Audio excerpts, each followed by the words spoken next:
My name is Jonathan Goforth, and today we're going to talk about the housing market, where we are right now in March 2021, and what's coming next. Thanks for watching my video. Please subscribe to my channel so you don't miss out on any future upcoming videos, and let's get started.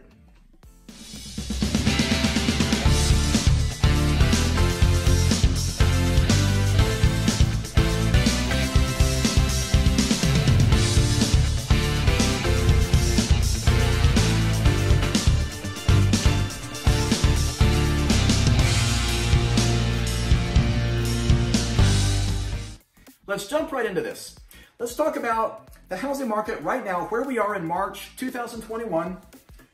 The housing market, like everything, is based on a delicate balance of supply and demand. And so that's what we're going to talk about first. Where are we right now? You hear the terms seller's market. What is that? What is a seller's market? What does that mean? So let's get the history of where so I've been at this 24 years. I got licensed in 1997. Let's talk about 1997 really quick to 2020. How did we get here and what's happened? So when I got in real estate in 1997, the market was pretty good. And it quickly went up to 2001. My wife and I, we got married. We bought our first house 3 weeks before the World Trade Center in September. 2001, World Trade Center got hit.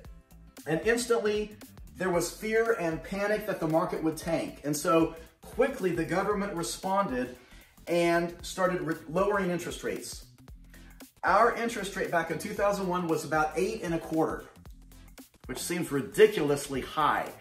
That was 2001. Over the next 5 years, between 2001 and 2006, my wife and I, we refinanced 4 times in that 5-year period.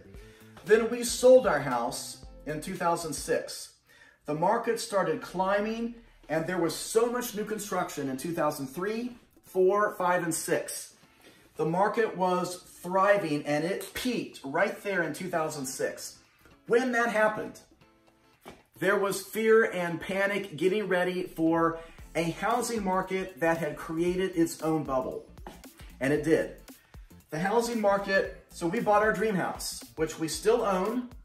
I want to stress that because a lot of people lost their homes over these years, but we still live in our home, thank goodness, that we bought in 2006. The market peaked.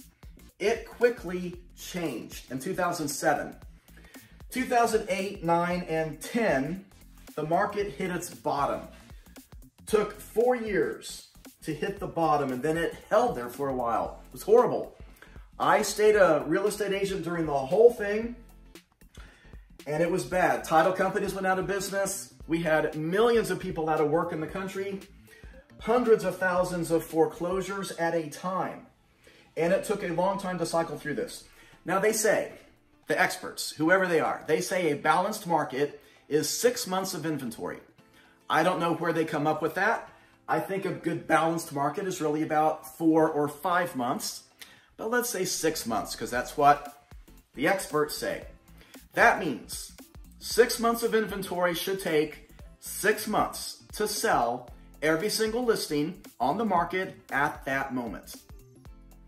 And that's a balanced market. Anything less than 6 months of inventory is a seller's market. A seller's market means there's not as many listings. The sellers have control. The sellers have the power because there's a lot of demand fighting over very low supply. And so these are your sellers. The demand to buy these is your buyers. When you have lots of buyers going after a low supply, low inventory, you have a very strong seller's market. That's anything below 6 months of inventory. Leading up to coronavirus, here we have 2020 coronavirus. The market, as we get into 2018, 2019, and then boom, we hit 2020, we already had recovered because everything passes. Real estate cycles up and down. It never goes up forever, never goes down forever. It's always moving. These are always moving up and down, the balance between these. So what we have right now, 2018, going into a seller's market. It's a great, great housing market. Great time to be a real estate agent. Wonderful time to buy a home. Great time to sell a home. Things are, we have a good number of supply, but we still have more buyers. And so we have a seller's market. That means things are also appreciating. 2019, even a stronger seller's market. And then about this time last year, March of 2020, COVID really hit so hard, our country, the whole world starts really shutting down about this time in March last year. And the experts said it's the end of the world. Housing market's going to collapse. It's the end of the economy. We're going to go into a depression. What happened?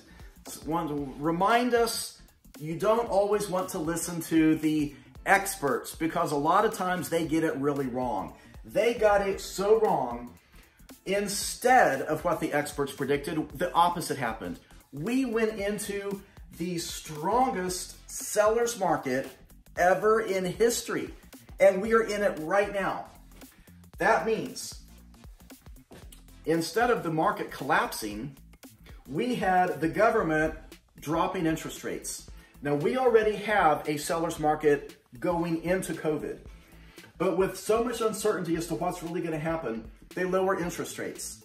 And so this creates even more demand, and the supply shrinks because a lot of people are afraid to put their homes on the market. They don't want strangers coming in, spreading germs all over their homes, especially older people who are about to move to senior living. I have some clients now who are still waiting to move, and we're missing those listings.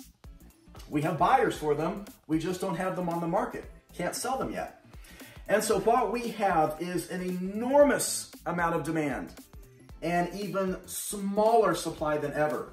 Each month that has been passing, this gets more and more out of balance. It's not a healthy real estate market, by the way. This, in my opinion, is a bad market unless you're selling your house. The very few people who are selling their homes are the only ones enjoying this because there's not much inventory. There's not many homes on the market.